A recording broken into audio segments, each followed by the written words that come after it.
I fell to the floor in front of 40 guests at Christmas dinner when my own son pushed me out of my chair to give my seat to his father-in-law. That moment of public humiliation changed everything between us. But what he didn't know was that for months I had been observing every detail, every word, every gesture of contempt. Before continuing, subscribe to the channel, activate the bell, because every day we have new stories. Leave your like and tell us in the comments from which city you are watching us. My name is Edward Miller. I am 68 years old, and my entire life I believed I had built something solid. A united family, grateful children, a legacy of values and honest work. But that Christmas night of 2023, as I lay on the floor of my own house, staring at the ceiling, with my cheeks burning with shame, I realized that perhaps I had been blind for years.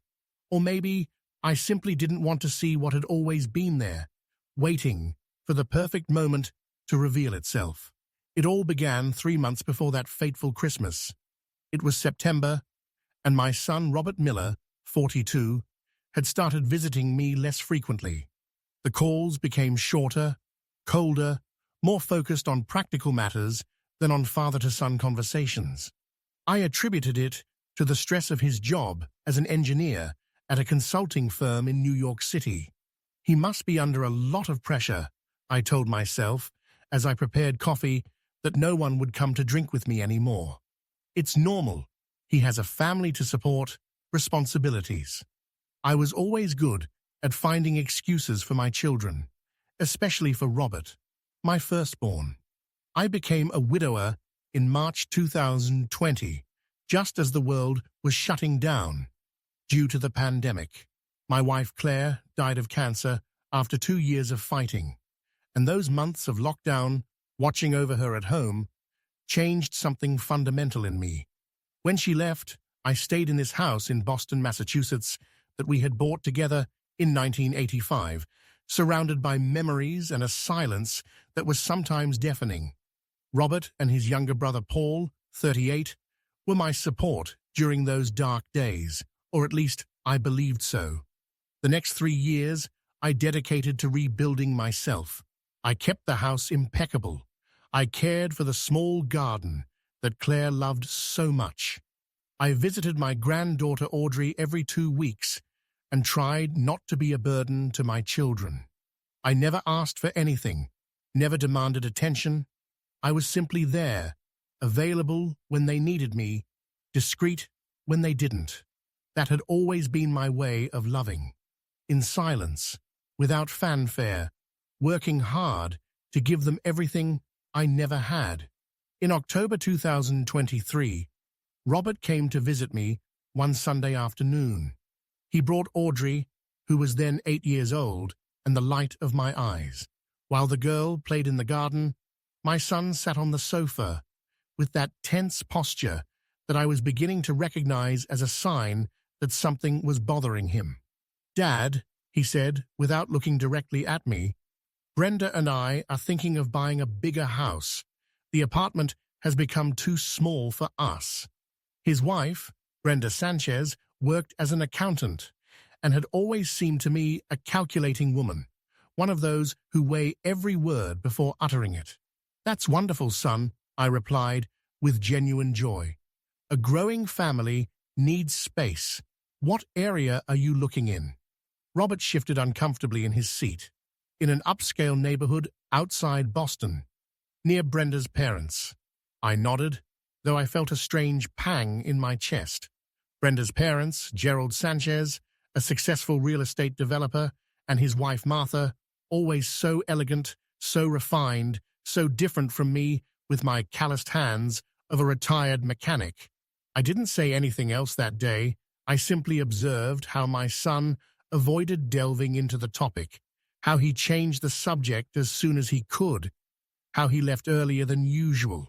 That night, sitting in my favorite armchair, with a cup of cold coffee in my hands, I began to mentally review the past few months. The forgotten birthdays, the "I'll visit you next week" promises that never materialized, the way Robert spoke of Gerald with an admiration he had never used to refer to me. In early November, I called Robert to suggest we host Christmas dinner at my house.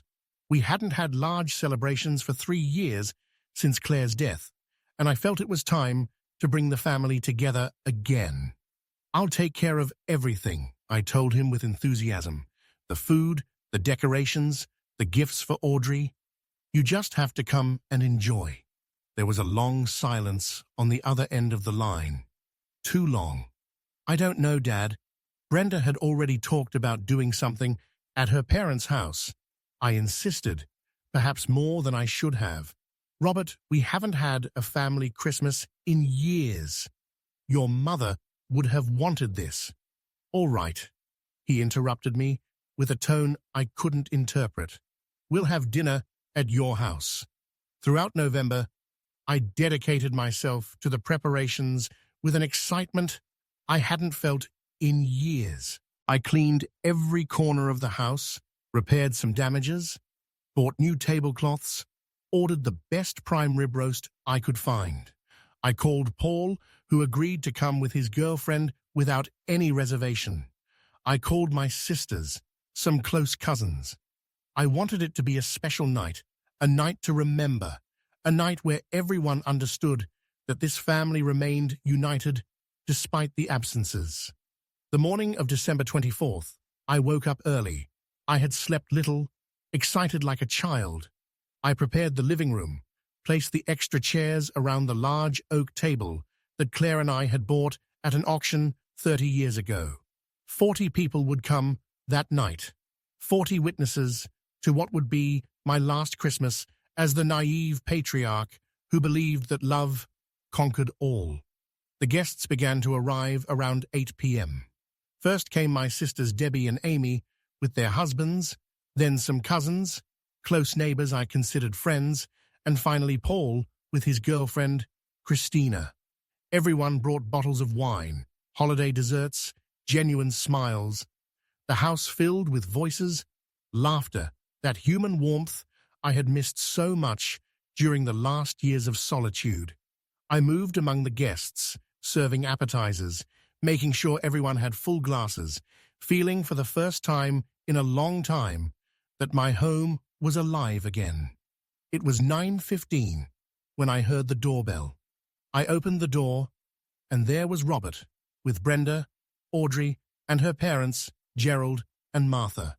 My son was wearing a dark suit I hadn't seen before, surely expensive, and Brenda wore a navy blue dress that shone under the porch lights. Gerald was impeccably dressed, as always, with that air of a man accustomed to doors opening in his path. "Sorry for the delay, Dad," Robert said, without really looking me in the eyes. "We had to pick up Gerald and Martha." I greeted them with my best smile. I helped Audrey with her coat. I politely greeted my in-laws, though we had never had a close relationship. Gerald shook my hand with that excessive firmness of someone who constantly needs to prove something. And Martha air-kissed near my cheeks, murmuring a barely audible greeting.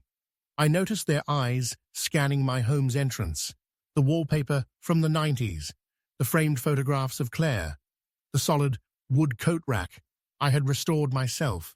I could read in their expressions exactly what they were thinking, though they would never say it aloud. We entered the living room where all the other guests were already gathered. I introduced the newcomers. I offered drinks. I tried to make Gerald and Martha comfortable, although it was evident this wasn't their usual environment.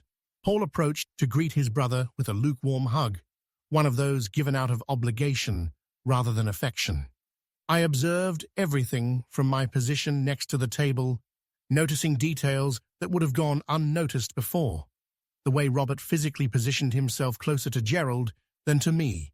How Brenda whispered something in her mother's ear while glancing at me. My son's forced smile when a guest asked about his job.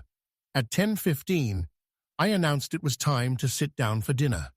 I had carefully planned the seating arrangement for days. I would preside over the table from the head, as befitted the host and patriarch of the family. To my right, I would seat Audrey, then Robert and Brenda. To my left, Paul, Christina, and the rest of the closest relatives. Gerald and Martha would have places of honor near the center where they could converse comfortably with everyone. It had seemed like a perfect arrangement, balanced, respectful to all present. The guests began to move towards their chairs. I was already standing by my place at the head of the table, waiting for everyone to settle down to make a toast in Claire's memory before starting dinner. Audrey was already seated to my right with that childish joy that illuminated every space she occupied. The others were looking for their names on the small cards I had placed on each plate. The murmur of conversations filled the dining room. Everything seemed perfect. Everything was exactly as I had imagined for weeks. Then Robert entered the dining room with Gerald by his side.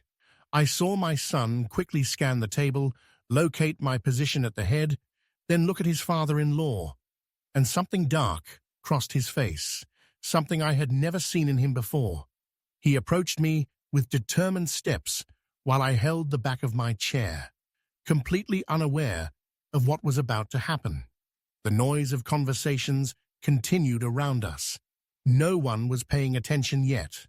No one, except Paul, who would later confess to me that something in his brother's posture had alerted him. Robert reached me and, without a word, placed his hand on my shoulder. It was not an affectionate gesture.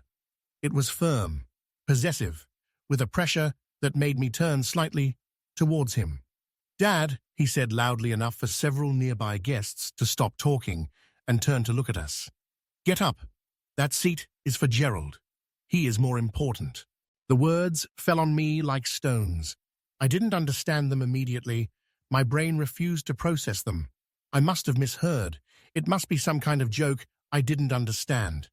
But then my son pushed. It wasn't a violent shove. He didn't throw me with brutal force, but it was forceful enough to make me lose my balance. My 68-year-old legs didn't respond in time. I felt the world tilt, my hands grasping for something to hold on to, finding only air. I fell backward. My hip hit the wooden floor first, then my back, and finally my head bounced softly against the planks.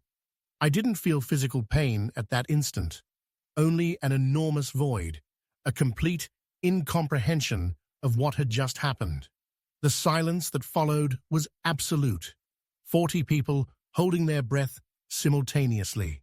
From my position on the floor, my gaze fixed on the wooden ceiling beams that I myself had varnished 20 years ago, I could only hear the accelerated beating of my own heart. No one moved. No one spoke. It was as if everyone had been frozen in a photograph of disbelief. I slowly turned my head and saw the faces. My sisters, with their hands over their mouths. Paul taking a step towards me, but stopping midway, unsure of what to do. My cousins, with expressions of horror. Brenda, looking away as if she had witnessed nothing. And then I saw Gerald. He approached the head of the table, my place, and sat down naturally, as if that had always been the plan. He even smiled slightly as he arranged his napkin on his lap. Martha quickly took the seat to his right. Robert remained standing by the chair, now occupied by his father-in-law, looking down at me with an expression that mixed defiance and something akin to poorly disguised shame. "Your place is over there," he said, pointing to a chair at the opposite end of the table in the corner, the worst seat of all, where the light from the central candles would barely reach. I stayed on the floor perhaps 10 more seconds. No one came to help me. Not even Paul dared to break that collective paralysis. Slowly, very slowly, I braced my hands against the wood and stood up. I felt every one of my 68 years weighing on my bones. I brushed non-existent dust from my pants. I smoothed my shirt with hands that trembled barely perceptibly and walked to the seat my son had assigned me, the one for the least important guest, the one who could be forgotten without consequences. I sat in that corner as conversations slowly resumed, awkward, forced, with an overly cheerful tone that sought to erase what we had all just witnessed. Audrey looked at me from her seat with tears in her eyes, not understanding what had happened. I smiled and winked at her, though inside something had just irrevocably broken. The dinner unfolded in a strange atmosphere, charged with a tension that everyone pretended not to perceive. From my dark corner, I could observe the entire table as if I were a detached spectator of my own life. Dishes came and went. The prime rib roast I had bought with such care passed from hand to hand. Wine flowed generously, but I barely touched a bite, not from lack of appetite, but because something inside me had entered a state of maximum alert, analyzing every gesture, every word, every glance exchanged at that table that should have been mine. Robert had taken control of the evening with disconcerting naturalness. From his position next to Gerald, he told anecdotes about his work projects, constantly toasting his father-in-law. He laughed with that forced laugh people use when they need to feign happiness for an audience. Brenda supported him in everything. She nodded at every one of her husband's comments, looking at her father with obvious adoration. It was like watching a play where all the actors knew their lines, except me, who remained offstage without even knowing there was a script. At one point, Robert stood up with a glass in his hand. The murmur of conversations gradually died down. "I want to make a toast," he announced with a firm, almost solemn voice, "to Gerald Sanchez, a man who built an empire from scratch, who has taught us the true meaning of success, who represents everything a man should aspire to be." The words fell on me like small but sharp knives. Everyone raised their glasses, everyone except Paul, who kept his on the table with an uncomfortable expression, and me, who held mine without bringing it to my lips. Gerald thanked the toast with that false modesty of those accustomed to praise. He spoke briefly about his beginnings in real estate in the 80s, about the difficulties overcome, about the importance of ambition and business vision.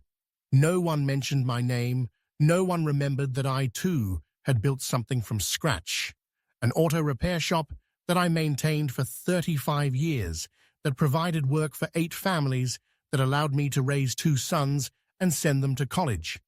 But of course, an auto repair shop is not a real estate empire. A mechanic doesn't wear designer suits or appear in business magazines. After the toast, Robert returned to his seat and continued the conversation with his father-in-law about investments, markets, financial opportunities. They spoke in that language of figures and percentages that I had never mastered nor been interested in mastering.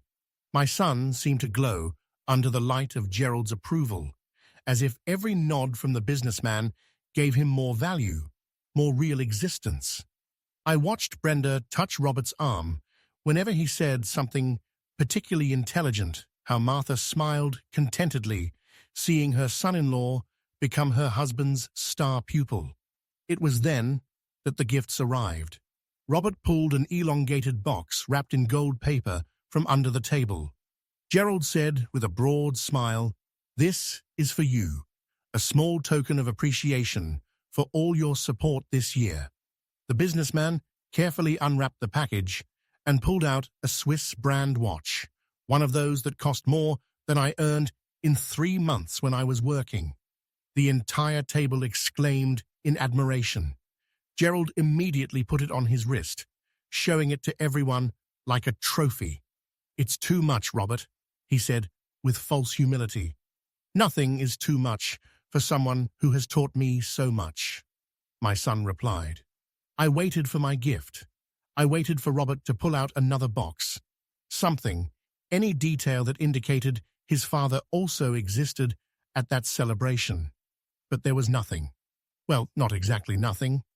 Minutes later, almost as an afterthought, Brenda pushed a crumpled paper bag towards my satay side of the table. "This is for you, Edward," she said, without looking directly at me. Inside was a bottle of wine. Not one of those special wines saved for memorable occasions, but a common supermarket one, with a sales sticker still visible. It cost perhaps $10. Gerald's watch was probably worth $5,000.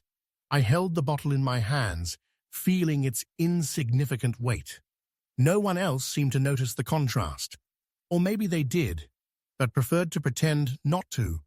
Audrey looked at me from her seat with concern. That childish intuition that perceives when something is deeply wrong, even if she can't name it. I smiled at her again, winking, because I didn't want my granddaughter to bear the weight of understanding what was happening. She would have time to learn about disappointments when she was older. While everyone chatted animatedly around Gerald, my mind began to travel back in time. I remembered the year 2008, when Robert came home telling me he had been accepted into a prestigious university to study engineering. He was 18 and had the bright eyes of someone who still believes the world is pure and opportunities are infinite.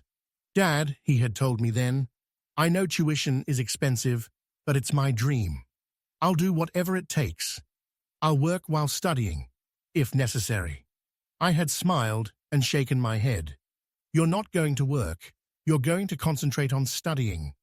I'll take care of the rest." And I did. I sold the auto repair shop that had been my life for 35 years.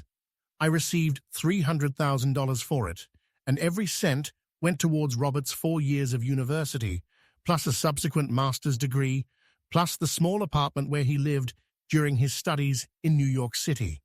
I never told him how much it really cost. I never told him about the sleepless nights, thinking about how I would pay for the next semester. I never mentioned that I also sold the car I had just bought because I needed that extra money for his books and materials. Claire had told me, "Then, Edward, maybe we're giving him too much. Maybe he should learn the value of effort." But I had convinced her otherwise. "Our son will not suffer the deprivations we suffered," I replied, with the conviction of someone who believes they are doing the right thing. "We will give him every opportunity we can. That's what good parents do." Now, sitting in that dark corner, holding a $10 bottle of wine, I wondered if Claire hadn't been right all along. After dinner, the dessert and Christmas sweets were served. Gerald monopolized the conversation with stories of his trips to Dubai, his meetings with international investors, his upcoming real estate development projects. Robert listened enthralled to every word, like a student before his most admired teacher.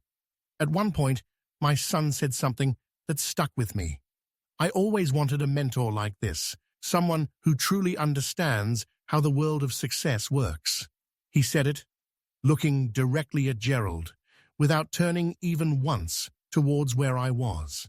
Paul got up from his seat and came to sit in the empty chair next to me.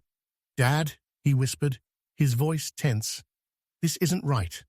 We should leave. You don't have to put up with this."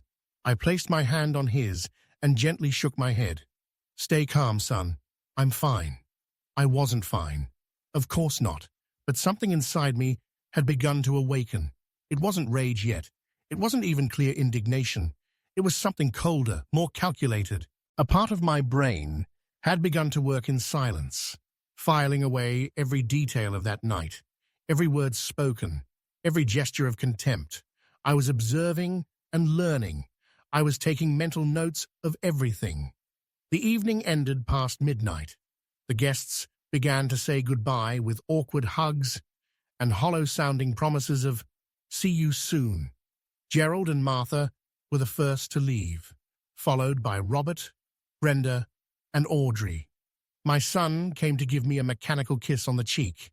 "Thanks for dinner, Dad," he said, like someone fulfilling an obligatory formality. Audrey hugged me tightly, whispering, "I love you, Grandpa," which was the only genuine thing of the whole night. When everyone finally left and I closed the door, I stood in the hallway in absolute silence. I didn't sleep that night. I sat in the living room armchair without even taking off my shirt, surrounded by dirty dishes and crumpled napkins, with the bottle of cheap wine still on the table as a silent testament to my irrelevance. The house smelled of cold food and extinguished candles. Outside, one of those fine December rains had begun to fall, tapping against the windows with a hypnotic rhythm. But I wasn't listening to the rain. I was only hearing Robert's words repeating over and over in my head. That seat is for Gerald. He is more important. At dawn on December 25th, I woke with a mental clarity I hadn't experienced in years. I felt no self-pity or paralyzing bitterness. I felt something different, something that took me hours to identify. Cold, calculated determination. I brewed a strong coffee, took a long shower, dressed in clean clothes, and sat at the oak desk, where Claire used to pay the household bills.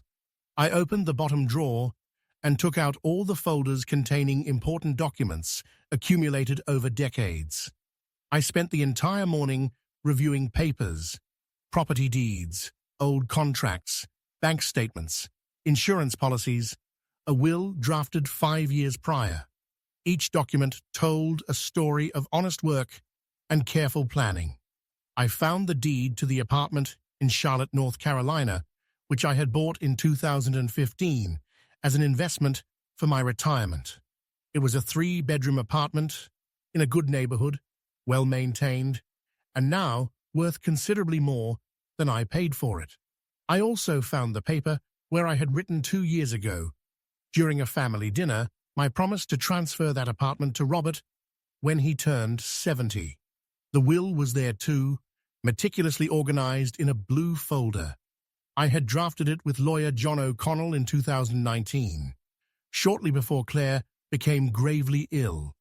80% of my assets for Robert as the firstborn, 20% for Paul. That's how things worked in traditional families like ours, or at least so I believed.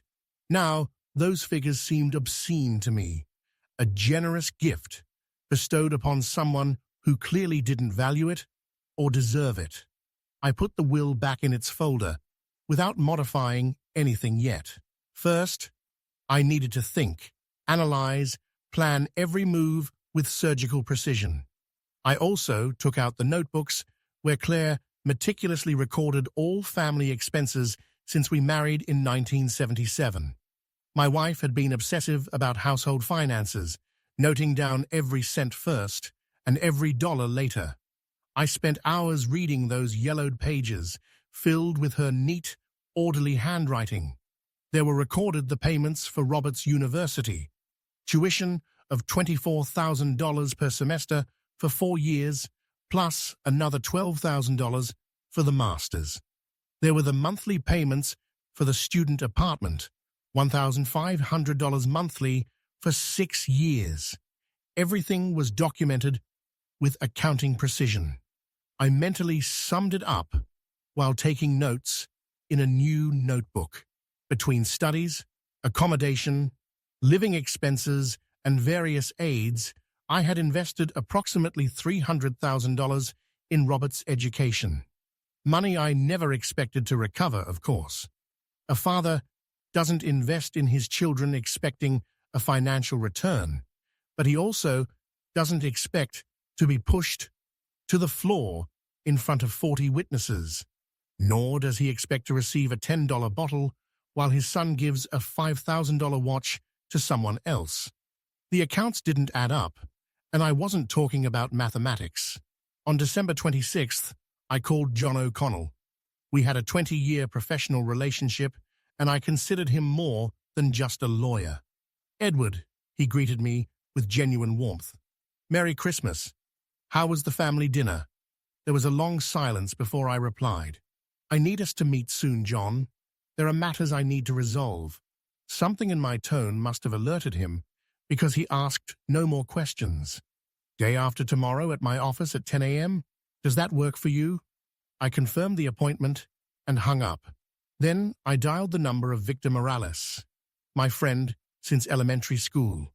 Victor was 70, 2 years older than me, and had been a history teacher until he retired.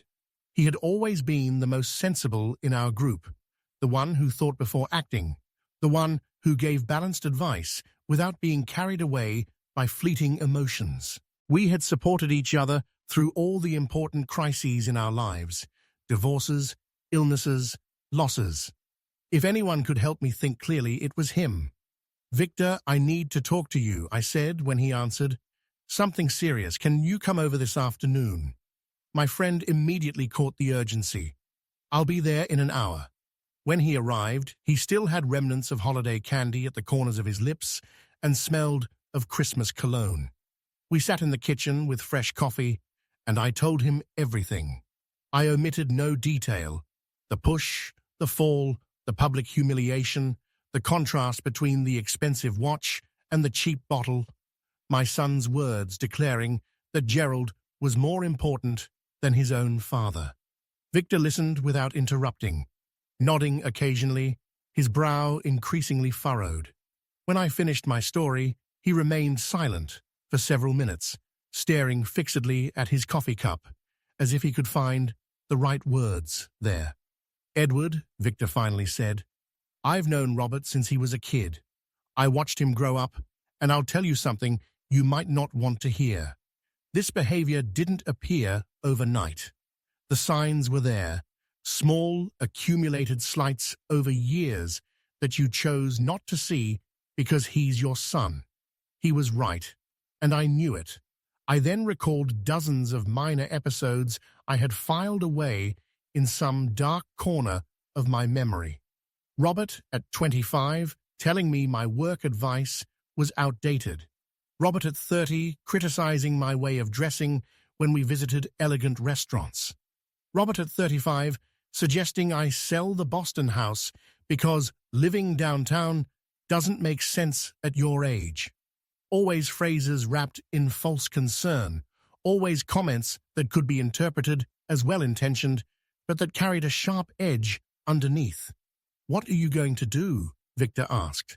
I took my time to respond, because I needed to hear my own words aloud, to give them real form outside my thoughts. "I'm going to make decisions, Victor, decisions I should have made years ago. I'm not going to yell or make a scene. I'm not going to beg for respect or love. I'm simply going to act." My friend nodded slowly. "Do you need help?" "For now, I just need someone to confirm that I'm not overreacting, that I'm not being a resentful old man who misunderstands things." Victor placed his hand on mine firmly. "You're not overreacting. What Robert did to you was unforgivable. That external confirmation was the last thing I needed. During the following days, I dedicated myself to meticulously investigating every aspect of my financial and legal situation. I called the bank to find out the updated value of the Charlotte apartment. $450,000, they informed me. It had almost doubled since the purchase. I reviewed the terms of the will, the clauses, the percentages. I searched through my files for all bank transfer receipts I had made to Robert over the past 15 years. Help for the car, for the wedding, for Audrey's birth, for various emergencies that always appeared at the most inopportune moment. I also reviewed old WhatsApp messages I still had on my phone. I found revealing conversations. In one of them, from 6 months ago, Robert wrote to me, "Dad, Gerald says your investment ideas are completely wrong. You should listen more to people who really know about finance." In another, from a year ago, "I can't go to your birthday. We have dinner with Brenda's parents. They know how to organize events properly." Small stabs, disguised as casual messages. On December 28th, at 10 o'clock sharp, I was sitting in front of John O'Connell's desk in his office in downtown Boston. The office had that characteristic smell of old paper and strong coffee that had always been comforting to me. John was a 55-year-old man, bald, with metal-framed glasses, and that perpetually serious expression of someone who has seen too many family dramas unfold in his presence. We had met when I needed legal advice to expand my repair shop in 2004, and since then, he had managed all my important affairs. "Tell me what happened," he said, without preamble, once his secretary brought us coffee and closed the door. I recounted the full story just as I had with Victor, but this time adding all the legal and financial details I had gathered over the past few days. John took notes on a yellow pad with that microscopic handwriting that only he could decipher later. When I finished, he put down his pen on the desk and leaned back in his black leather chair. "Legally, you have every freedom to do what you want with your properties," he began in a professional tone. "The Charlotte apartment is solely in your name. The verbal or written promise you made to Robert has no binding legal validity unless it had been formalized through a notarized contract, which is not the case, according to you." I nodded, confirming his words. "As for the will, you can modify it whenever you wish. You are perfectly mentally capable. You are 68 years old. There is no undue pressure or coercion. Any changes we make will be completely valid." I explained exactly what I had in mind. I wanted to put the apartment up for sale immediately, discreetly but effectively. I wanted to drastically reduce Robert's percentage in the will. I wanted to establish an irrevocable trust for Audrey that would guarantee her college education without her parents being able to touch it. I wanted everything to be done with the utmost possible confidentiality until the appropriate moment. John listened to each point with increasing attention. "Edward," he said, after a prolonged silence, "I'm going to ask you something as your lawyer, but also as someone who appreciates you. Are you absolutely sure about this? Once you implement these changes, especially the sale of the apartment, there will be no turning back. Family relationships are fragile. This could definitively break what little remains between you and Robert." I looked him directly in the eyes before answering. "There's nothing left, John. That Christmas night didn't destroy our relationship. It only showed me that what I thought we had never truly existed." We then proceeded to the practical part. John contacted a trusted real estate agency specializing in discreet sales without much media publicity. "I have a potential client who might be interested," he commented, after making a few calls. "A couple looking for exactly that type of apartment in that area. We could close a private sale without the need for public announcements." Perfect. The fewer people who knew beforehand, the better. I authorized him to proceed with the necessary arrangements. Regarding the will, we spent almost 2 hours reviewing each clause. I changed Robert's percentage from 80% to just 10%. The remaining 70% would be divided between Paul, Audrey through the Educational Trust, and some charitable donations to institutions that help abandoned seniors. It was my small way of making sense of all this, of transforming the pain into something constructive for others who suffered similar or worse situations than mine. John drafted the new will right there, printed 3 copies, and I signed them in his presence as a certified notary. "One last thing," John said, as he put the documents in a manila folder with my name. "Have you thought about talking to Robert before executing all this? Giving him a chance to explain or apologize?" I slowly shook my head. If he had wanted to apologize, he would have come the day after Christmas. 3 days have passed. I haven't received a call, a message, nothing. His silence tells me everything I need to know. This isn't an impulsive decision, John. It's the result of years of accumulating evidence that I refuse to see. I left the office past noon with a strange feeling in my chest. It wasn't exactly relief, nor satisfaction. It was something more akin to the calm that comes after making an important, irreversible decision. The kind of calm you experience when you finally dare to close a door that should have been closed a long time ago. I walked through the streets of downtown Boston, feeling the December cold on my face, observing families still enjoying their Christmas holidays, oblivious to that world of apparent happiness. During the following days of January 2024, I maintained my normal routine with deliberate precision. I visited Audrey on Tuesdays and Thursdays, as I always had. I took her to the park, bought her ice cream, even in the middle of winter. I listened to her stories about school. I called Paul for coffee on Sundays. I had lunch with Victor once a week. I went to the farmer's market early on Wednesdays. Everything seemed exactly the same as always, except that internally, every piece of my existence had completely rearranged itself. On January 8th, John called me with news. We have a formal offer for the apartment, $450,000 cash payment, no special conditions. The buyers want to close quickly because they need to move before March. It was exactly what I had expected. Accept the offer, I said, without hesitation. Prepare all the necessary documentation. At that moment, I knew there was no turning back. The legal and administrative machinery I had just set in motion would run its inexorable course until the end. That same afternoon, as I was preparing dinner in my silent kitchen, my phone rang. It was Robert. His name appeared on the screen like a luminous accusation. I let it ring 4 times before answering. "Hi, Dad," he said in a casual tone, as if nothing had happened, as if Christmas had been perfectly normal. "How are you? We haven't talked in days." The hypocrisy in his voice was almost offensive.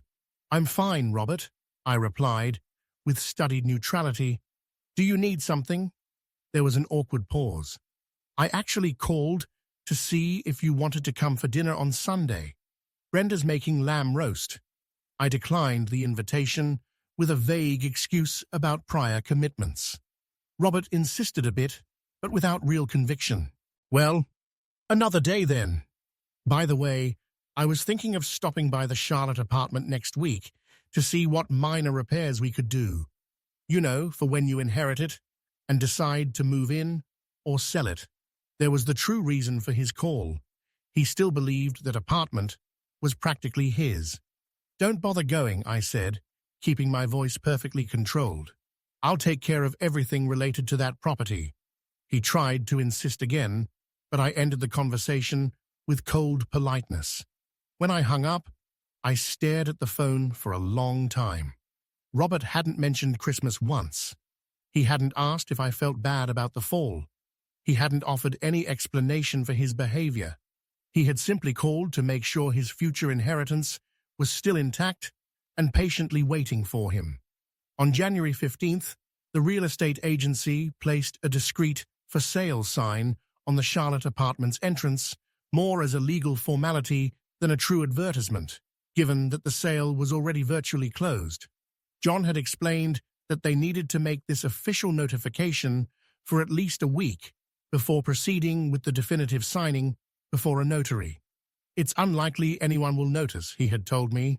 "Charlotte isn't exactly where your family usually moves, but fate has curious ways of accelerating things." On February 18th, exactly 3 weeks after the sign was placed, I received a call from Robert at 9 a.m. It wasn't his usual time to contact me. He normally waited until the afternoon after work, when he could talk while driving home. But that morning, his name appeared on my screen with urgent insistence. I answered on the 3rd ring, mentally preparing for what I knew was coming. "What the hell is going on with the apartment?" His voice sounded agitated, with that high-pitched tone he adopted when he lost control of a situation.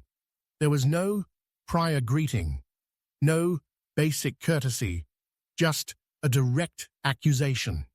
"Good morning, Robert," I replied, with deliberate calm, pouring my morning coffee as if this were an ordinary conversation about the weather.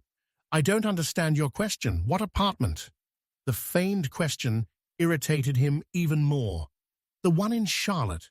The one you promised me. I went to see it this morning, because I wanted to measure some things to plan future renovations, and there's a for sale sign on the door. Are you going to explain what that means? I took a sip of coffee before responding, letting the silence stretch long enough for him to feel my indifference. It means exactly what it says. I am selling the apartment. Another silence, this one filled with pure disbelief. You can't sell it. You promised it to me. You said it would be mine when you turned 70. I have that promise in writing. His voice had gone up a full octave. I could perfectly imagine him standing in the middle of the street in front of the building, his face red, gesticulating violently, while passers-by looked at him with curiosity. A promise is not a legal contract, Robert. The apartment is in my name. I am free to do with it what I deem appropriate, and I have deemed it appropriate to sell it. This is insane. Why would you do something like this? Is it because of Christmas? Are you still upset about that nonsense? The word nonsense resonated in my ear like a verbal slap. That's how he defined what he had done to me. Nonsense, not a devastating humiliation, not an act of public contempt towards his own father. A simple nonsense that I, as a mature and reasonable adult, should have already gotten over. I am not upset, son, I replied, with glacial coldness. I am simply making decisions about my estate based on new information about priorities and values. Robert began to speak disjointedly, his panic becoming more and more evident. Dad, wait. Don't sell it yet. We can talk about this. Come home this weekend. Brenda will make your favorite meal. Audrey misses you. We can discuss all this calmly. It was fascinating how he now mentioned my granddaughter, using her as a tool for emotional manipulation. There's nothing to discuss. The sale is practically closed. The new owners will sign the deeds in 2 weeks. You can't do this. His voice broke slightly, a mixture of rage and desperation. I had plans for that apartment. Brenda and I were thinking of moving there eventually. I had already told Gerald. What am I going to tell him now? There was the naked truth. He wasn't worried about losing the apartment for sentimental value or genuine future plans. He was worried about looking bad in front of Gerald, his new adoptive father, the man who really mattered in his life. Now, tell him the truth, that the apartment was never yours, and your father decided to sell it. Simple. I hung up before he could reply. My hand didn't tremble as I placed the phone on the table. During the next few minutes, I remained seated in my kitchen, looking out the window at the small garden where Claire used to plant geraniums every spring. The phone vibrated several times with messages from Robert that I didn't bother to read. Then he started calling insistently, 3, 4, 5 consecutive calls that I let go straight to voicemail. Around 2 p.m., as I was preparing a simple lunch of an omelette and salad, my doorbell rang. I wasn't expecting visitors. I looked through the peephole and saw Brenda standing on the threshold with an expression that was a mix of pleading and calculating. She wore an elegant grey coat and held Audrey by the hand. My granddaughter looked at the ground with evident discomfort. I opened the door, feeling a mix of tenderness for the little one and anticipated rejection for what I knew was coming. "Edward," Brenda said, with an artificially sweetened voice, "can we come in? Audrey wanted to see you." The girl looked up at me with big, sad eyes. She wasn't foolish. At 8 years old, she could already perceive when adults were using her as a shield or a weapon. I smiled warmly and opened the door completely. "Of course, come in." I led them to the living room, where Audrey immediately went to the bookshelf, where I kept some toys and books for her visits. Brenda sat on the edge of the sofa with a rigid posture, her hands clasped in her lap as if she were praying. "Edward, we need to talk about the apartment. Robert is devastated. He can't believe you're doing this after all we've planned." I sat in my favorite armchair and observed her with clinical interest. Like someone studying a particularly curious insect, under a microscope. What plan exactly, Brenda? Because I was never informed of any concrete plan. She sighed with exaggerated dramatics. Well, future plans. You know how these things are. A family needs security, stability. That apartment represented that for us. I nodded slowly, committing to nothing. I understand.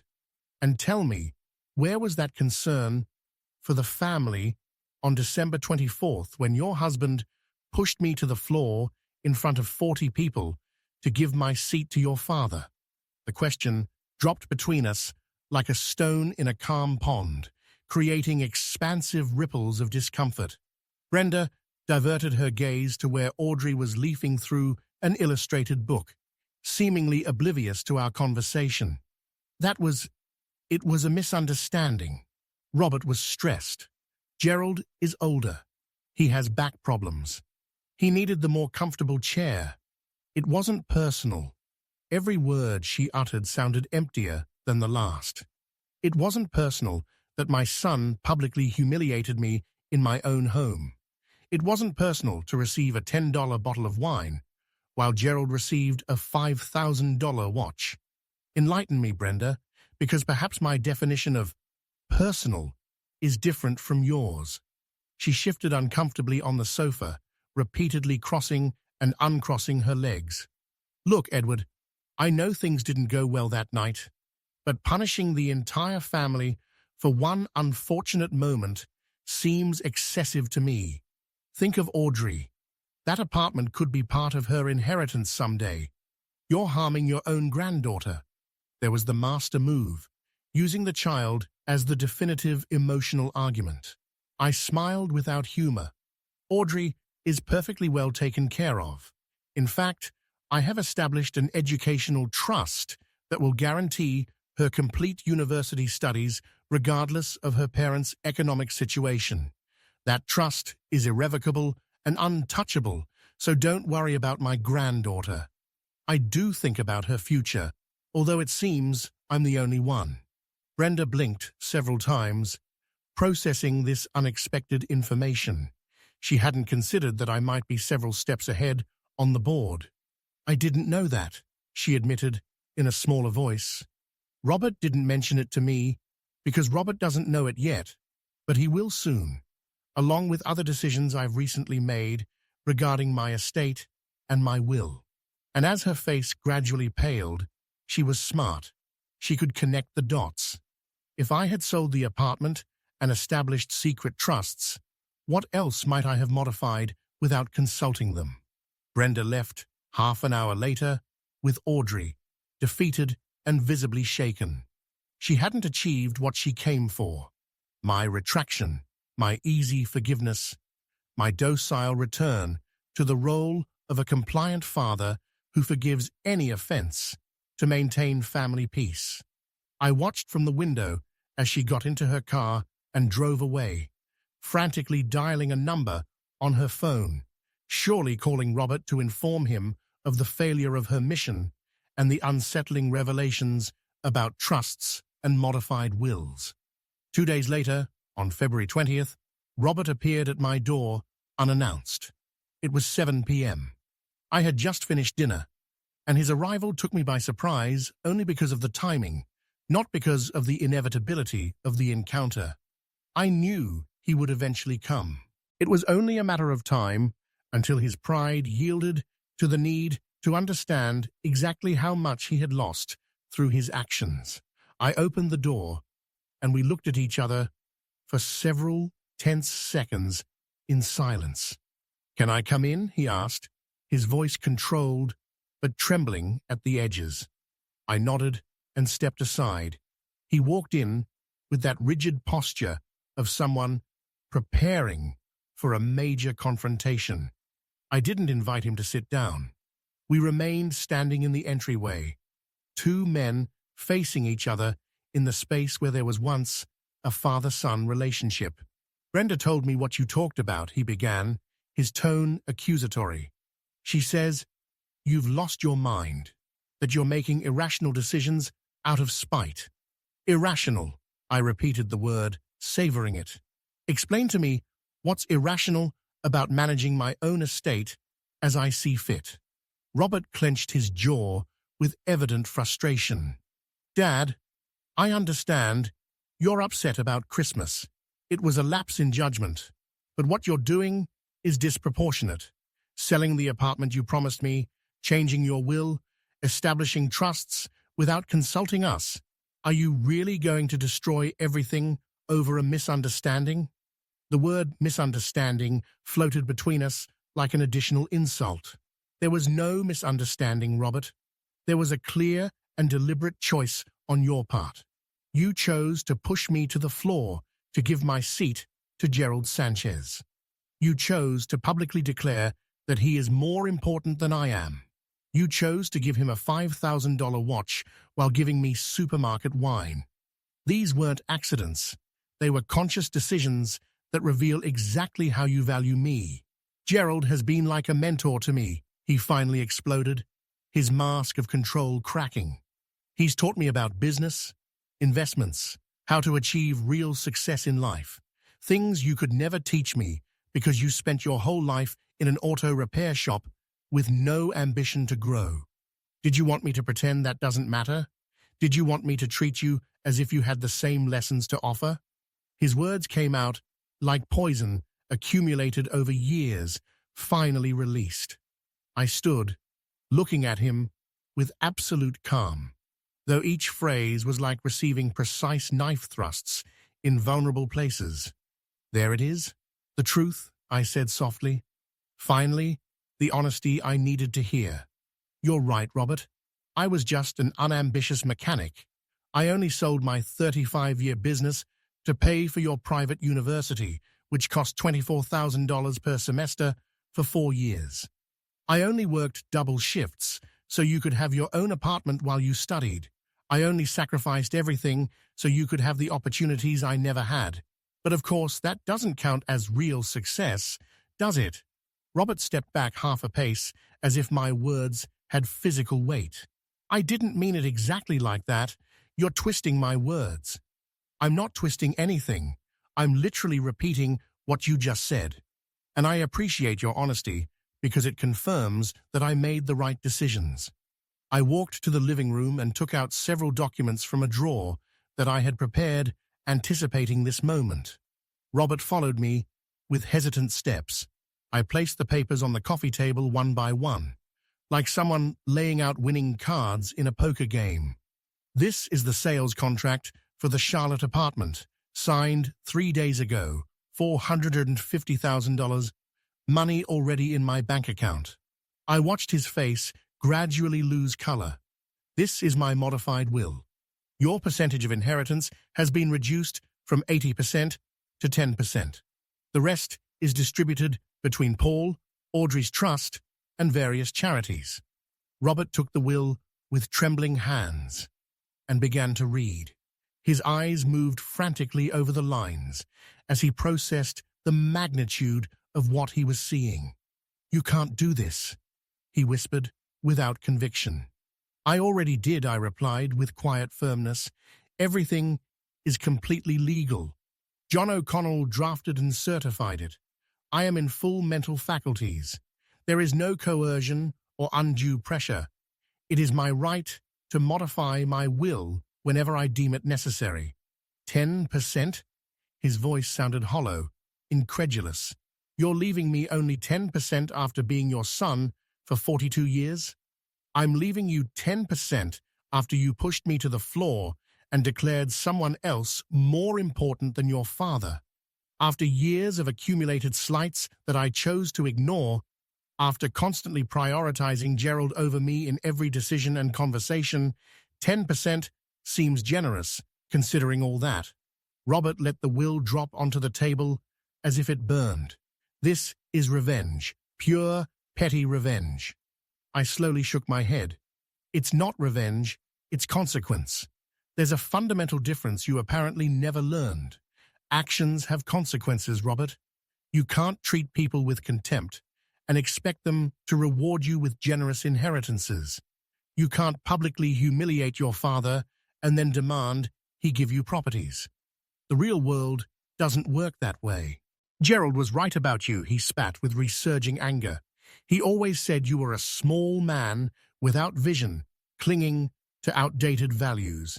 He said, your problem is that you never understood how true success works. Gerald's words, spoken by my son, hurt more than any direct action. And what is that true success, according to your mentor? Accumulating money by trampling on anyone necessary?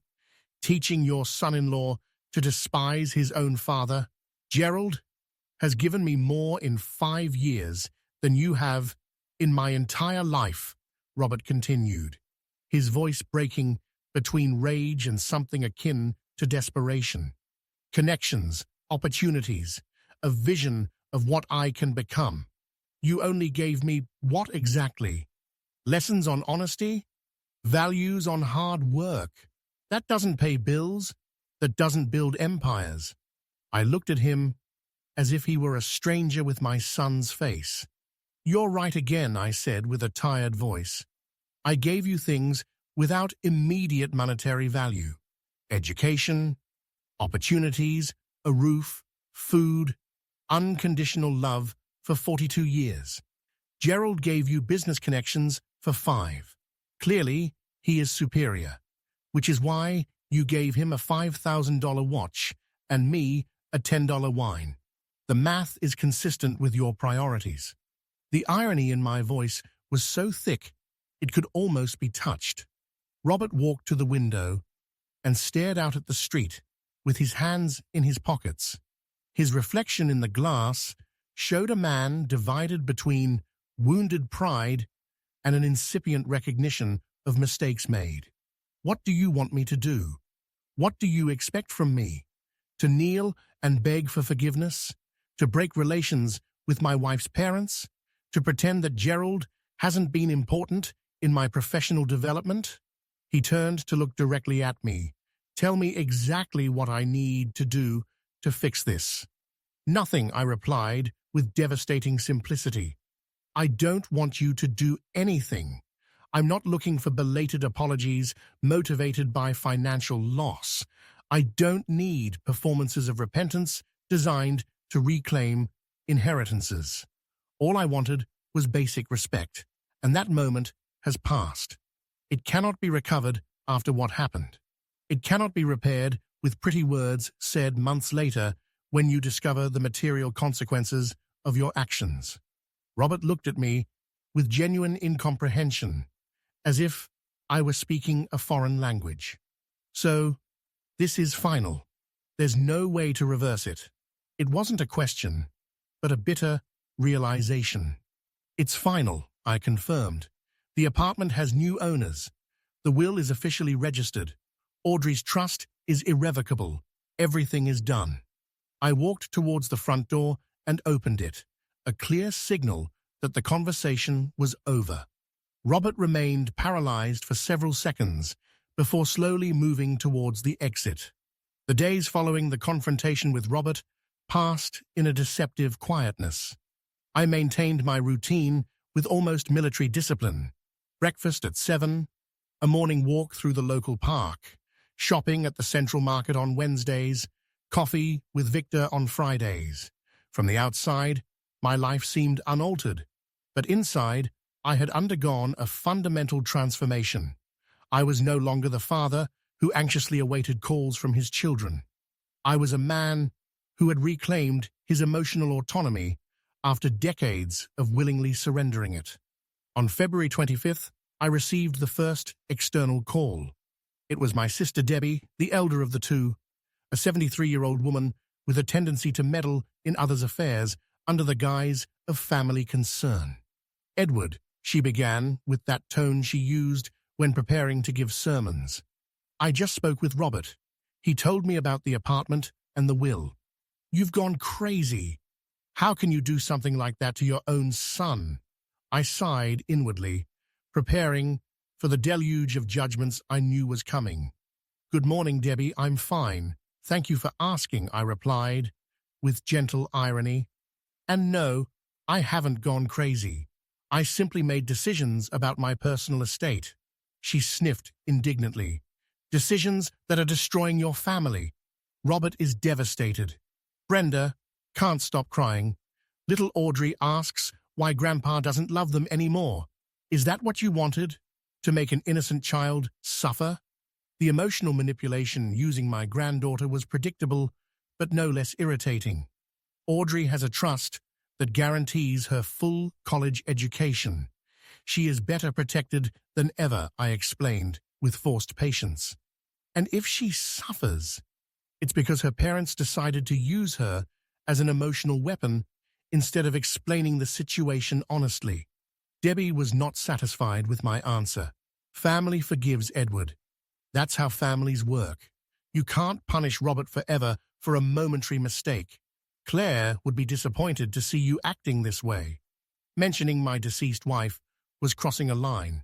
Don't you dare speak for Claire, I said, my voice hardening.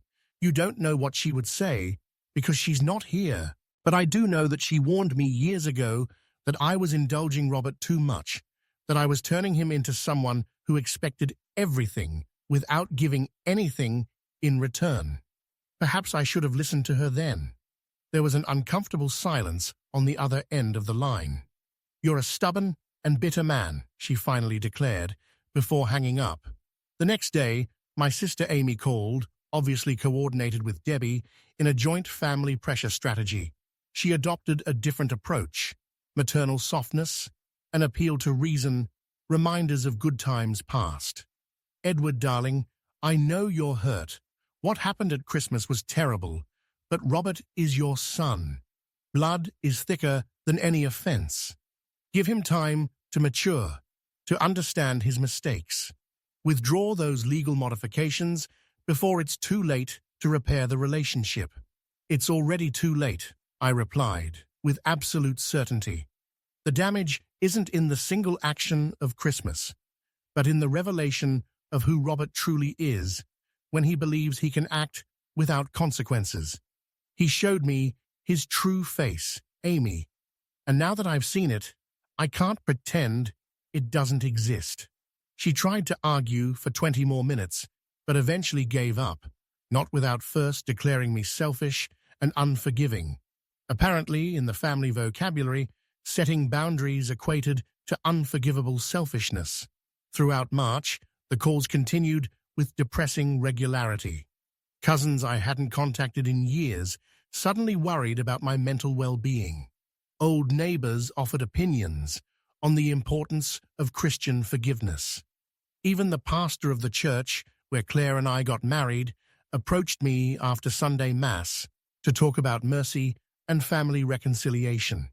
It was fascinating how everyone became experts on my situation without knowing half the real details. The social pressure was constant but predictable. What affected me most were the silences. Paul continued to visit me regularly, but now with additional tension. He was Robert's brother, after all, caught in the middle of a family conflict he hadn't created. Dad, he said, one afternoon, as we had coffee in my kitchen, I'm not asking you to forgive Robert. I understand why you did what you did, but it hurts me to see the family destroyed like this. Is there really no way to find a middle ground? The middle ground would have been for Robert to treat me with basic respect from the beginning, I replied, looking directly at him. The middle ground would have been to value the sacrifices I made for him, without constantly comparing me to Gerald. The middle ground is built before the crisis, not after. Now, only consequences of decisions already made remain. Paul nodded sadly, accepting my position even though it pained him. At least you were always different, I told him, placing my hand on his shoulder. You never made me feel less than. Victor was my only unwavering support amidst the hurricane of family criticism. We met more frequently now, almost every other day, and he simply listened to my reflections without judging or pressuring.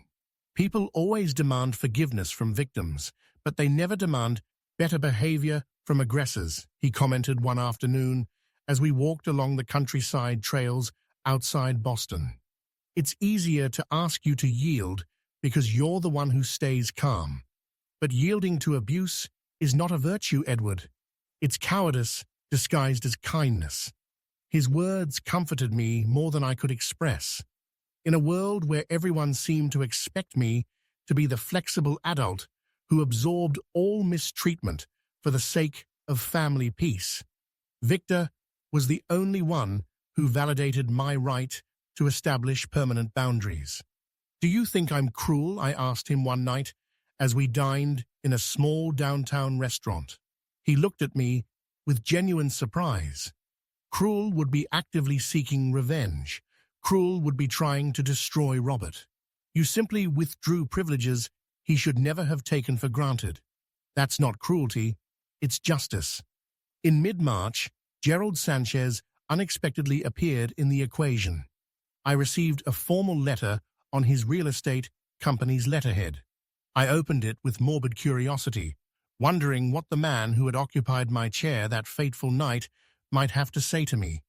The letter was brief, but revealing. "Dear Mr. Miller, I have learned of the recent family difficulties between you and Robert. As a businessman and father myself, I understand the importance of maintaining harmonious relationships. Perhaps we could meet to discuss a mutually beneficial solution. Sincerely, Gerald Sanchez." The implicit arrogance in that letter left me speechless. Gerald, the indirect catalyst of this entire situation, the man whose influence had corrupted my son's perspective on true values, now offered himself as a mediator. Mutually beneficial solution, I mentally translated. Some arrangement where I would yield my positions in exchange for maintaining the illusion of a united family that suited everyone's interests except my dignity. I tore the letter into small pieces and threw it in the trash without responding. 2 days later, I received a call from an unknown number. It was Martha, Gerald's wife, with a high-pitched, modulated voice, as if speaking to a small child. "Edward, dear, it's Martha Sanchez. I hope I'm not bothering you. I just wanted to chat with you, mother to father, about this very regrettable situation with the boys." The use of the diminutive boys to refer to men in their 40s struck me as simultaneously condescending and revealing of how she saw the world. "What do you want, Martha?" I asked, without any warmth. She cleared her throat delicately. "Well, you see, Gerald and I really appreciate Robert. He's like the son we never had, a boy. And it pains us to see him suffer so much because of this misunderstanding with you. Gerald mentioned he offered mediation, but you didn't respond. I thought perhaps a more informal conversation." I interrupted her unceremoniously. "There's nothing to mediate, and with all due respect, this is a situation between my son and me. It doesn't involve third parties, especially those who contributed to the original problem." April arrived with warmer temperatures and flowers blooming in the garden that Claire had tended with so much love. I spent my afternoons pruning rose bushes and replanting neglected areas, finding in manual labor a silent therapy that no psychologist could have provided. There was something deeply satisfying in seeing new things grow where before there had only been barren soil. A metaphor too obvious for my own transformation perhaps, but comforting nonetheless. On April 8th, while watering the new geraniums, I received a call from Victor with an unusually serious tone. "Edward, I just ran into Al at the market. You know how gossipy he is. He told me Robert is going through serious financial difficulties. It seems he lost a major client from his consulting firm, one that represented almost 40% of his annual income. They're cutting staff, and his position is at risk." I listened to the information without particular surprise. The universe has curious ways of balancing accounts. "And are you telling me this for any specific reason?" I asked, returning my attention to the plants. Victor sighed on the other end of the line. "Because I know you're a good man, Edward, and I thought you'd want to know in case you wanted to reconsider something." His concern was genuine but misplaced. "Victor, my decision had nothing to do with financially punishing Robert. It had to do with establishing boundaries about who deserves my legacy and my trust. His financial problems are a coincidence, not a consequence of my actions. We hung up shortly after, but Victor's words kept resonating in my head for the rest of the day. I didn't feel satisfaction at Robert's difficulties. I was not the kind of father who rejoices in his children's suffering, but neither did I feel an obligation to rescue him again.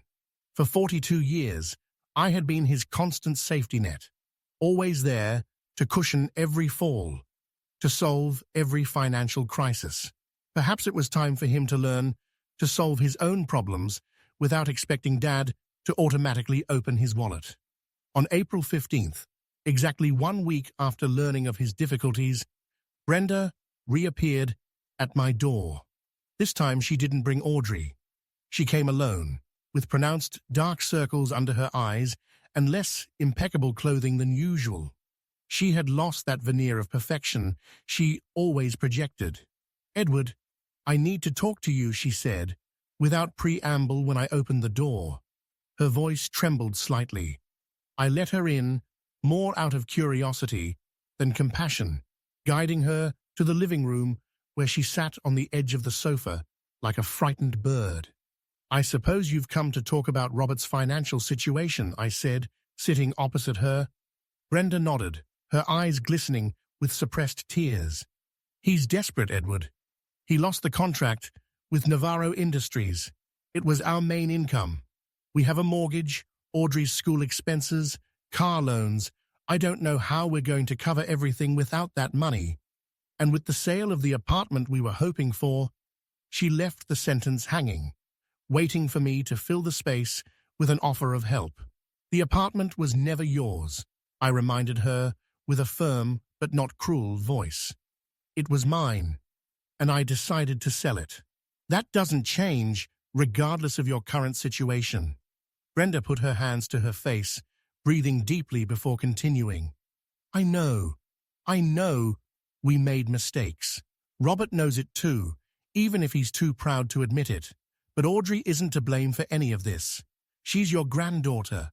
Are you really going to let her suffer for our mistakes?" It was the second attempt to use the child as emotional leverage.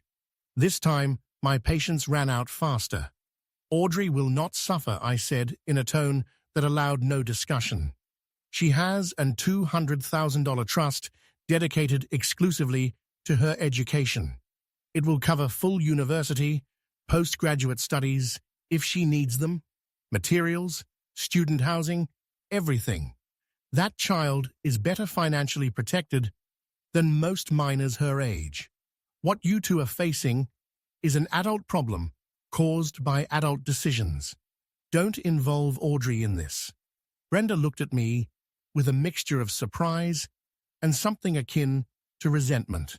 $200,000 for her, but nothing for us," she murmured, almost to herself. "Do you know how much even half of that would help us? We could pay off debts, breathe a little while Robert looks for new clients." I looked at her without blinking. "You could have thought of that before publicly humiliating me, before constantly prioritizing Gerald over me, before taking me for granted for decades, assuming I would always be there to rescue you. Consequences come late, but they come, Brenda. You are living yours now." She stood up abruptly, tears finally falling down her cheeks. "You are a cruel man, Edward Miller, a cruel and resentful man who enjoys seeing his own family suffer." The words came out with venom distilled from frustration and financial fear. "I don't enjoy seeing anyone suffer," I replied with a calm that contrasted with her emotional explosion. "I simply refuse to be the eternal savior of people who treated me as a secondary option. There's a difference between cruelty and self-preservation." Brenda walked to the door, but stopped with her hand on the doorknob. "Robert was right about you," she said. "He said you were a small man, incapable of understanding the modern world, clinging to resentments from the past. Now I see it clearly." She opened the door, but before leaving, she added, without turning around, "I hope your pride keeps you warm when you're old and alone, with no family to visit you. The slamming door echoed in the empty house, but her words bounced off without causing the damage she intended. I was already old, I was already alone, and I had discovered that I preferred dignified solitude over condescending company. That night, sitting in my armchair with chamomile tea, I reflected on Brenda's visit. Part of me, the part that had been a protective father throughout my adult life, felt an automatic impulse to help. He was my son, after all, my blood.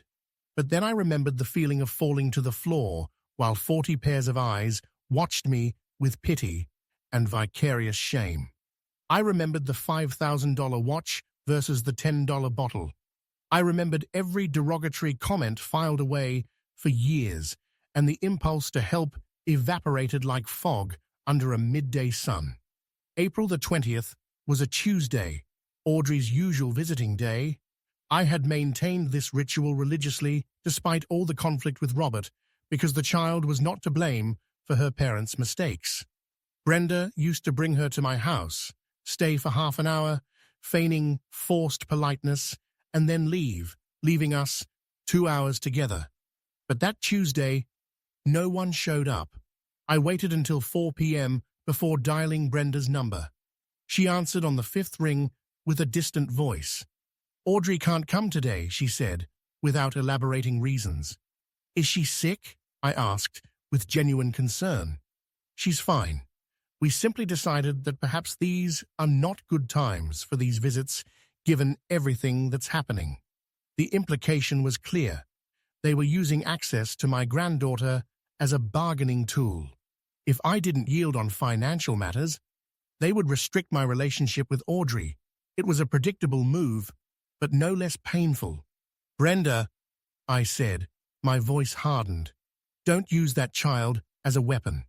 She loves me, and I love her. This is between adults." "Everything has consequences, Edward," she replied, with a cruel echo of my own previous words.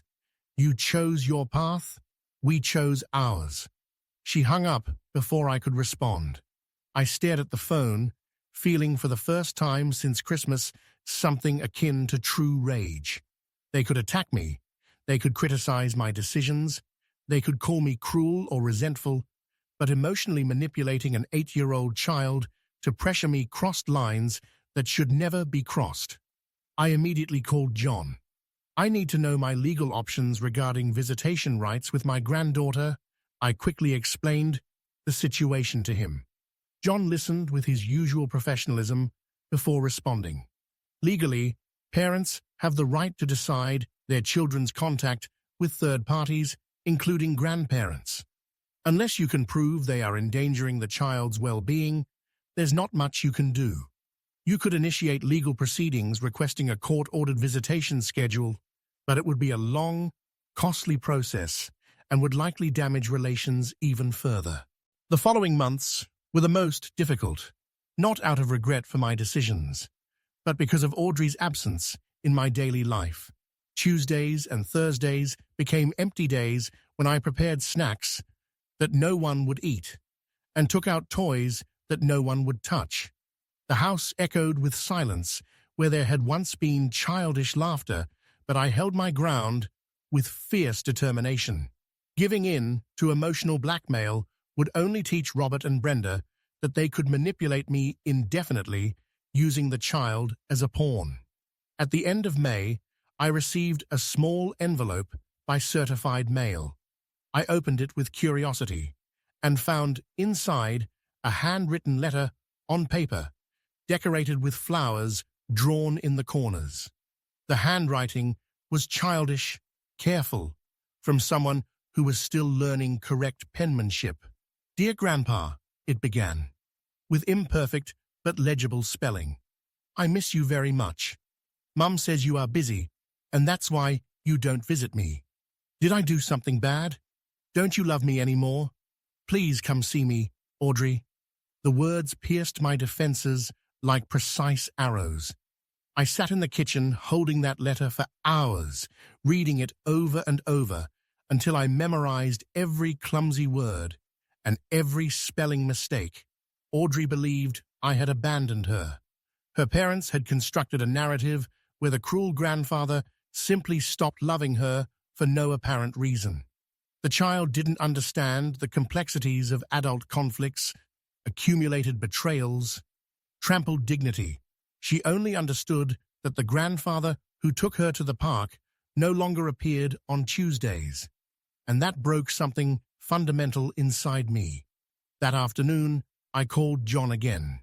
I want to modify Audrey's trust, increase it to $300,000, and add a specific clause stating that when she turns 18, she will receive a letter explaining this whole situation from my perspective.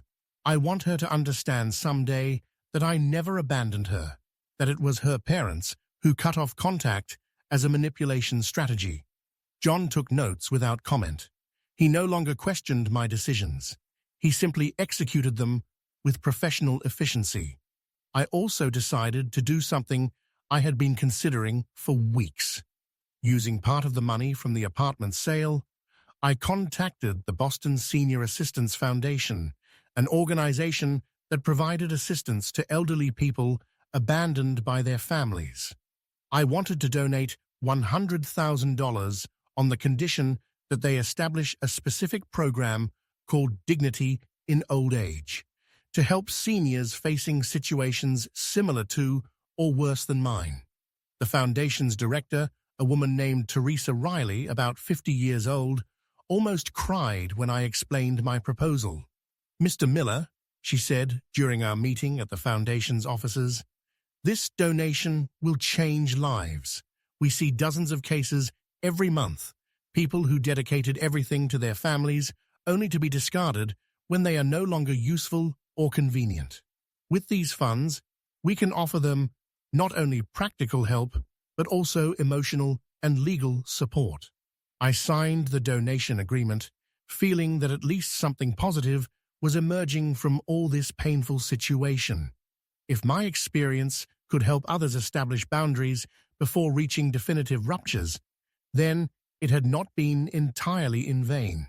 In June, Paul organized a small family meal at his house. It would only be him, his girlfriend Christina, and me. It had been months since we had had a chance to talk quietly without the shadow of the conflict with Robert interfering. Christina prepared a delicious homemade lasagna, my favorite, and we sat on their small terrace enjoying the early summer sun. "Dad," Paul said after dessert, "I want you to know that I admire what you did. I know it wasn't easy. I know it cost you a lot emotionally, but you set a boundary where it was necessary." His words moved me more than I expected. "Does Robert know you think that way?" I asked. Paul shook his head. "Robert and I barely talk now. I tried to explain your perspective to him, but he's convinced that it's you who's acting irrationally. He says Gerald is right about you, that you're an old-fashioned man, incapable of adapting to modern values." I smiled without humor. Modern values. Interesting euphemism to justify a lack of respect and gratitude. When did valuing money over people become progress? Christina, who had remained silent for most of the conversation, intervened with a soft voice. "My father abandoned my mother when I was 10. He left with a younger woman and started a new family. For years, my mother forgave him every time he reappeared asking for money or favors, until one day she simply said, 'Enough.' And it was the best decision she could have made. It taught her that her dignity was worth more than maintaining a toxic relationship out of social obligation." She looked directly at me. "What you did with Robert is similar. You put your dignity first. That's not selfishness. It's emotional survival." The meal ended in the late afternoon. I returned home feeling less alone than I had in months. Having even one person in my family who understood my position meant more than I could express. That night, as I organized old photographs in an album I had neglected for years, I found dozens of images of Robert at different stages of his life. Robert at 5, in his first school uniform. Robert at 12, winning a math award. Robert at 18, graduating with honors. Robert at 25, at his wedding to Brenda. In every photograph, I was present in the background, to the side, holding the camera, organizing the events. Always there, always available, always silently supporting. At what exact moment did that bond break? Was it gradual, or was there a specific moment where Robert decided that Gerald offered more value than his own father? Perhaps I would never know the exact answer. Perhaps it didn't matter. What mattered was that now, looking at those photographs, with eyes clear of illusions, I could see patterns I had previously denied. Robert's forced smile at simple family events, his genuine enthusiasm only when there was an impressible audience, his tendency to mention my flaws in public contexts, disguising them as humor. In July, the Senior Assistance Foundation organized a small ceremony to officially announce the Dignity in Old Age program. They invited me as the main donor, but I initially declined, preferring to keep a low profile. Teresa insisted, the seniors we will help need to see that they are not alone. They need an example of someone who set boundaries and survived. Please, Edward, consider attending. I finally accepted, more for them than for myself. The ceremony took place in the Foundation's auditorium. About 50 people attended. Social workers, volunteers, some program beneficiaries, city council representatives. Teresa delivered an emotional speech about the silent epidemic of abandoned and mistreated seniors by families who should protect them. Then she invited me to the podium. I hadn't prepared a formal speech. I simply spoke from the heart about dignity, about the right of older people to set boundaries, about the difference between forgiving out of love and allowing abuse out of social obligation. For too many years, I confused unconditional love with unconditional acceptance of mistreatment, I said, looking at the attentive faces in the audience. I believed that being a good father meant of absorbing any offense, forgiving any transgression, always being available no matter how I was treated. But I learned late, perhaps, but definitively, that true love includes mutual respect.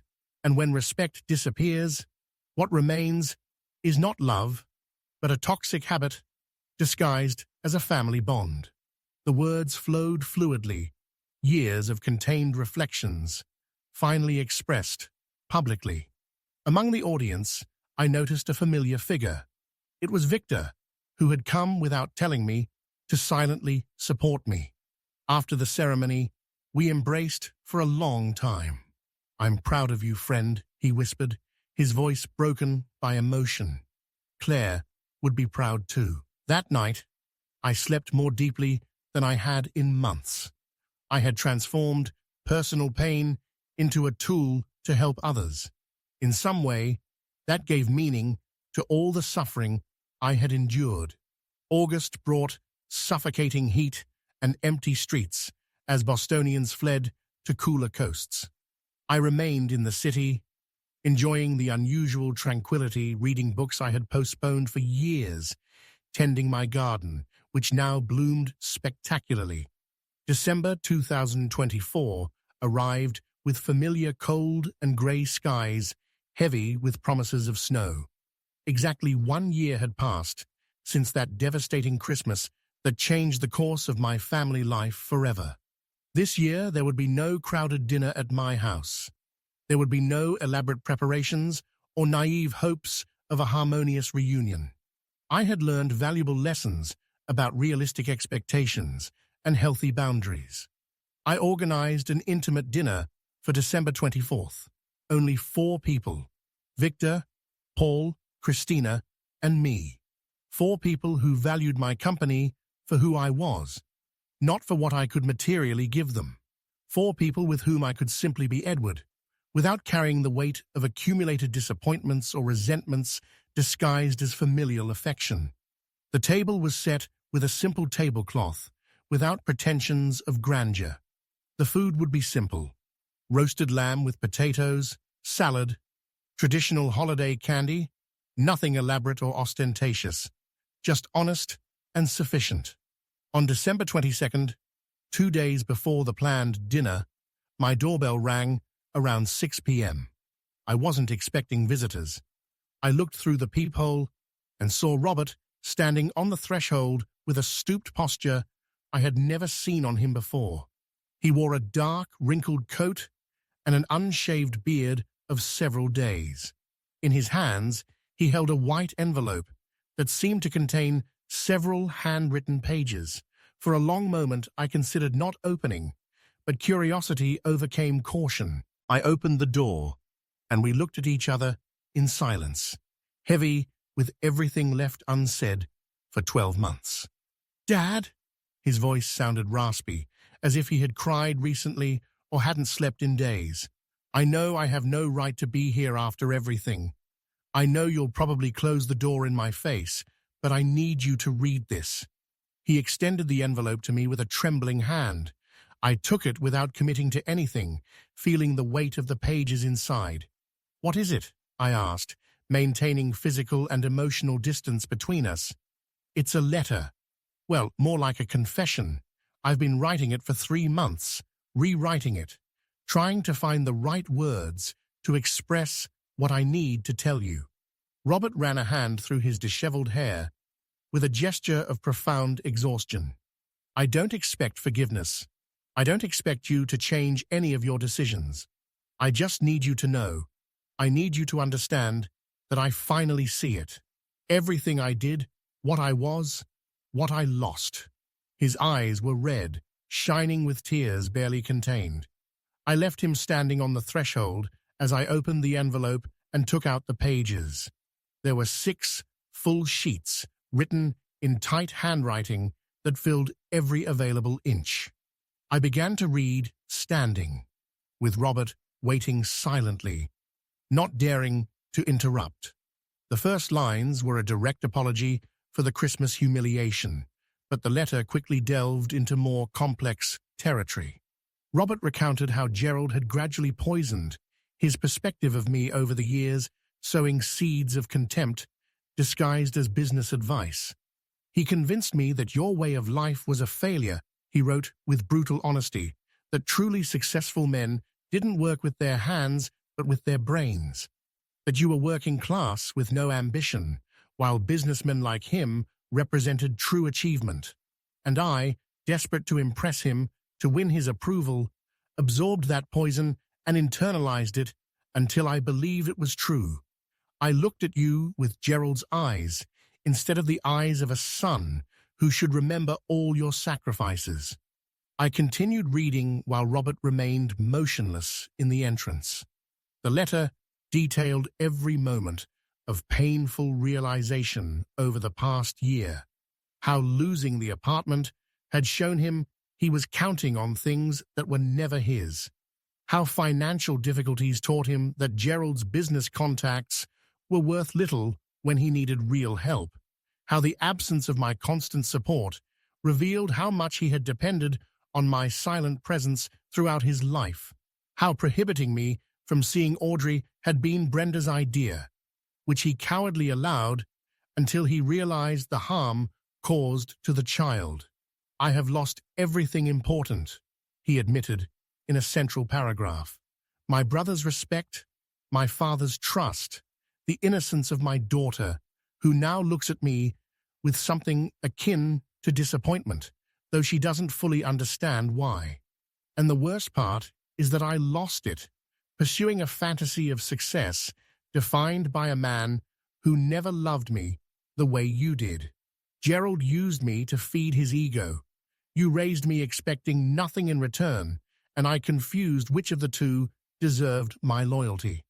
The last pages contained specific acknowledgement of every moment he had failed me, not just Christmas, but years of derogatory comments, hurtful comparisons, misguided priorities. It ended with a simple declaration: "I cannot undo what is done. I cannot reclaim a lost year or restore destroyed trust. I can only tell the truth.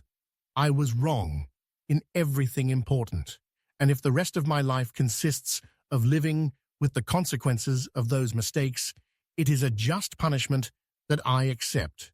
But I needed you to know that I finally understand. I finally see who was always the most valuable man in my life, and I see it too late. I folded the pages slowly and put them back in the envelope. Robert watched me with the expression of a wounded animal awaiting a final blow. "When did you write this?" I asked with a neutral voice. "The first version in September, but I rewrote it dozens of times. This final version I finished 3 days ago." I nodded, processing the information. Months of reflection had produced these words. It wasn't an impulsive apology motivated by immediate need. It was the result of a long and seemingly genuine process. "Does Brenda know you're here?" I continued questioning. Robert shook his head. "We separated 2 months ago. Well, she asked me to leave. She said she was tired of my obsessions, my depression, my inability to get over what I lost with you. I live in a small apartment near my job. I see Audrey on weekends. It's all very different now." The information surprised me, though it shouldn't have. Conflicts like these rarely stayed contained in a single relationship. They expanded like ripples, affecting everything around them. "I'm sorry to hear that," I said with measured sincerity. And I was sorry, not for Robert specifically, but for Audrey, caught in the middle of a family collapse she hadn't caused. "Audrey asks about you every time I see her," Robert continued, his voice breaking. "She asks if she did something wrong that made Grandpa not love her anymore. I've explained 1,000 times that it's not her fault, that I was the one who ruined everything. But she's 8 years old. She can't understand adult complexities. She just knows her grandfather disappeared." Those words hit me with renewed force. "I never disappeared willingly," I said, with the first real emotion since I opened the door.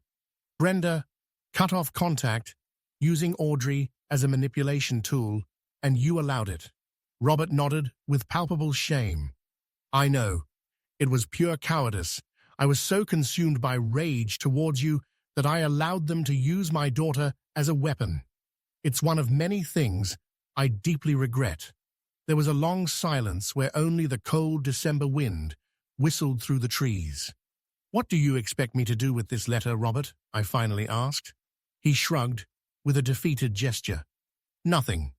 I just needed you to read it, to know that not a single day passed this year without me thinking about what I did to you, to understand that the punishment you imposed on me was exactly what I deserved. I didn't come to ask for forgiveness, because I know some things can't be forgiven. I came to give you the explanation I always should have. If you like this story, please like the video, subscribe to the channel, and share your impressions in the comments. To hear the next story, click on the box to the left. Thank you for watching.